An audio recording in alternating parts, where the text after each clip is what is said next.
Olá pessoal, eu sou o professor Douglas Maioli e neste vídeo nós vamos aprender sobre o plano cartesiano.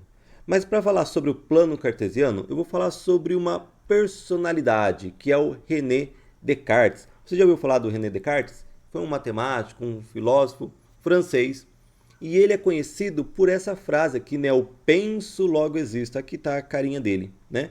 Esse penso, logo existo foi como ele começou ali a fundamentar o sistema filosófico que ele criou, né? Porque ele pensou em duvidar de todas as coisas inicialmente para tentar ver o que era verdade e o que não era, né? E como ele estava duvidando de todas as coisas, ele falou: bom, se eu estou duvidando de todas as coisas, quer dizer que eu penso. Se eu duvido, logo eu penso. E aí ele concluiu mais um pouco: bom, se eu penso, então eu existo, né? Se eu estou duvidando, quer dizer que eu sou um ser pensante. E se eu penso, então quer dizer que eu existo. E aí ele tira a primeira conclusão do seu sistema filosófico, que é ele existe, ok? Mas professor, por que você está falando daí de filosofia aqui sobre o René Descartes, sendo que a nossa aula é sobre o plano cartesiano? Justamente, quem criou o plano cartesiano foi o René Descartes. Por isso esse nome, plano cartesiano, que é o plano de Descartes, ok? Da onde que ele criou esse plano? Conta a história que o René Descartes estava deitado na caminha dele, ali, depois de ter acordado, e ele viu uma mosca andando ali, ó, voando no teto do quarto dele, e a mosquinha parou no lugarzinho. E ele começou a pensar: bom, como que eu poderia falar para outra pessoa a posição daquela mosca? Eu vou descrever para uma pessoa a posição daquela mosca para que ela saiba exatamente onde a mosca estava. E aí ele começou: bem, é só eu pensar então, ver essa mosca, qual que é a distância dessa mosca até uma certa parede e qual que é a distância dessa mosca até uma outra parede, né? Bom, então se essa mosca tem 2 metros, por exemplo, dessa parede e tem 1 metro da outra parede, é só falar: ó, ele estava 2 metros dessa parede, 1 metro da outra. A outra pessoa, sem ver onde a mosca estava, ela consegue identificar certinho a posição. E aí nasceu o plano cartesiano, né? Então, porque ele falou assim: ah, bom, então é só colocar numa parede uma reta numérica e na outra parede, de forma perpendicular, ou seja, formando 90 graus, uma outra reta numérica. Okay? De forma que essas retas numéricas, cada ponto dessa reta numérica, vai me informar a distância desta reta, que a gente vai chamar de y, e a distância dessa reta, que a gente vai chamar de x. Então, se na reta x ele vale 5, quer dizer que ele tem uma distância de 1, 2, 3, 4, 5 aqui desta reta y. E se aqui na reta y ele está num valor de 4, sobre um valor de 4, quer dizer que ele está numa distância de 1, 2, 3, 4 desta reta, ou seja, desta parede x, ok?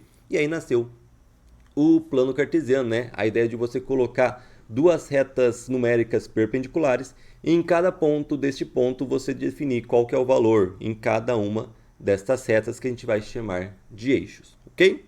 Então, a gente pode definir o plano cartesiano dessa forma. O plano cartesiano é um objeto matemático plano, por isso plano cartesiano, plano, que é plano, cartesiano quer dizer Descartes, e composto por duas retas numéricas perpendiculares. O que são retas numéricas perpendiculares?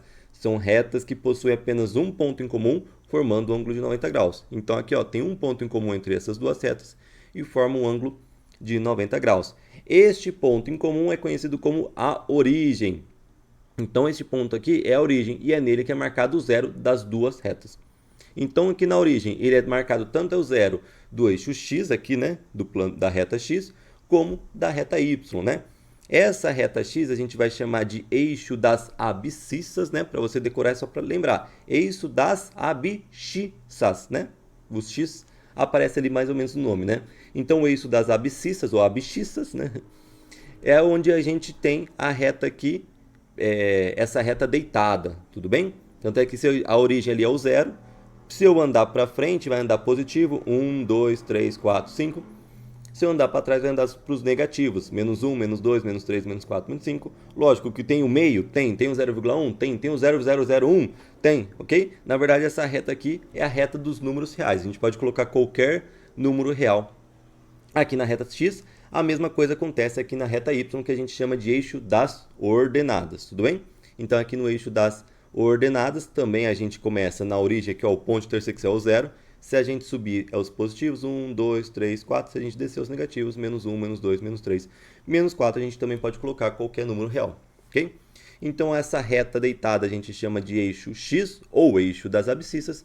Essa reta em pé a gente chama de eixo Y, ou eixo das ordenadas. E se eu tiver um pontinho aqui no meu plano, eu consigo falar qual que é o valor dele no X e qual que é o valor dele no Y. Então, é só você fazer uma ligação aqui perpendicular para o X e uma ligação perpendicular para o Y. Então, olha, esse ponto aqui está no X4 e ele está no Y2, tá? E aí, quando a gente vai descrever um ponto no plano cartesiano, a gente só precisa de dois valores. É o valor de x e o valor de y. E a gente vai delimitar aqui, né? A gente vai definir que sempre o primeiro valor é do x e sempre o segundo valor é do y, beleza? Sempre. O primeiro valor é do x e o segundo valor do y. Então, se eu quiser falar esse ponto, o que eu falo primeiro? O valor do x, que é 4, depois o valor do y, que é 2. Então, este ponto aqui, qual que é as coordenadas deles? As coordenadas cartesianas desse ponto é o quê? 4 por causa do x e 2 por causa do y. Se eu quiser colocar um outro ponto aqui, por exemplo, eu tenho um ponto B, que vai ser, por exemplo, eu vou fazer o contrário, tá? Em vez de ser 4, 2, vou colocar negativo. Menos 4 e menos 2. Aí eu vou pegar o quê? O menos 4, primeiro eu olho no x e o segundo valor eu olho no y, né? Então eu vou lá no x menos 4. Aqui eu estava no x4, o x menos 4 é para trás. Menos 1, menos 2, menos 4. Então está aqui o x menos 4 e eu vou descer até o y menos 2. Ó, o y, 1, menos 2, menos 1, menos 2. Então desci aqui, pronto. Só de falar que o meu ponto B tem coordenadas menos 4 e 2, eu já consigo saber certinho onde é o ponto B, tá? E no meu plano, estas duas retas, esses dois eixos vão dividir o meu plano em 4 quadrantes, né? Então aqui ó, tem o eixo Y e o eixo X. Eu vou ter 4 quadrantes. O primeiro quadrante, o segundo quadrante, o terceiro quadrante, o quarto quadrante, tá? Se eu perceber no primeiro quadrante, eu tenho tanto x como o y positivo. Ó, percebe que no primeiro quadrante todos os x são positivos, todos os y são positivos também. Lembrando que é primeiro x, depois y. Primeiro x, depois y. Primeiro x, depois y. Primeiro x, depois y. No segundo quadrante eu tenho o quê? Os x já são negativos e os y são positivos. No terceiro quadrante os x são negativos e os y também são negativos. E no quarto quadrante os x são positivos e os y são negativos, ok? Só para finalizar aqui, no plano cartesiano, além de representar pontos isolados, eu posso também representar alguns entes matemáticos, como por exemplo, funções e equações. Então, posso representar gráficos de funções, né? Onde, por exemplo, cada ponto aqui no eixo x vai ser um ponto do domínio, cada ponto aqui do eixo y vai ser um ponto do contradomínio. Então, cada ponto que eu pegar aqui, ele vai dizer um domínio e um contradomínio daquela função, né? Então, no caso aqui, essa função y igual a x² menos 6x mais 10, eu posso construir o gráfico dessa função aqui no plano cartesiano. Ou eu posso representar também soluções, o conjunto de soluções de uma certa equação, ok? Então, por exemplo, aqui, se eu tivesse a equação x menos 2 ao quadrado mais y menos 1 ao quadrado igual a 4, o conjunto de soluções vai ser exatamente essa circunferência, ok? Cuidado que a diferença entre funções e equações é basicamente o que significa a letrinha aqui, o x, né?